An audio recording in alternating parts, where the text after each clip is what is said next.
Cette semaine, focus sur les applications smartphone et leur adaptation au monde de l'assurance. Arnoul Lièvre, consultant spécialiste de ce marché chez Novedia, répond à nos questions.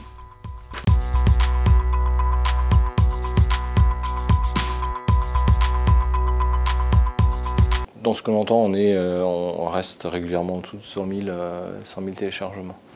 Donc, alors ça ne veut pas dire qu'il n'y en a pas, qu'il n'y ait pas des applications plus performantes que ça, mais ça veut dire qu'on ne les connaît pas, mais on reste sur des volumes qui sont assez faibles. Aujourd'hui, 100 000 téléchargements, c'est le minimum pour faire partie du top 100 des meilleures applications.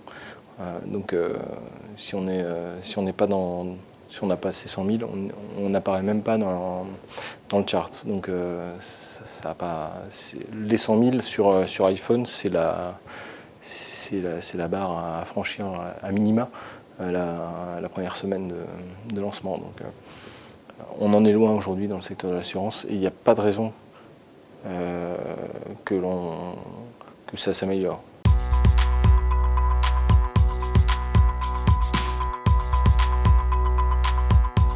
C'est un peu le sujet tarte à la crème parce que ça plaît à tout le monde, parce que le smartphone, ça permet d'être géolocalisé, de prendre des photos et donc on peut déclarer son sinistre.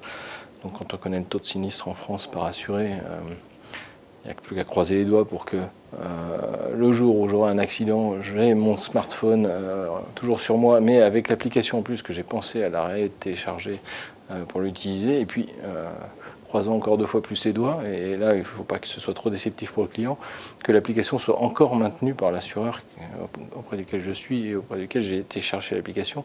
Parce que si dans 7 ans j'ai mon accident comme les statistiques le prévoient, eh ben, est-ce que cette application que j'ai téléchargée il y a 2-3 ans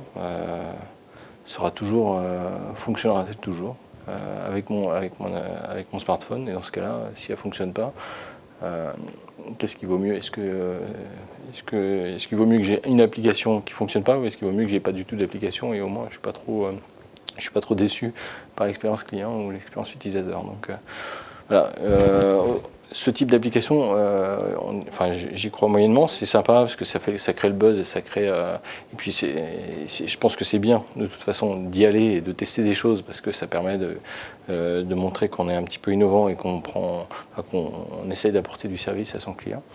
Maintenant, je penserais que ce soit des applications d'avenir pour les assureurs.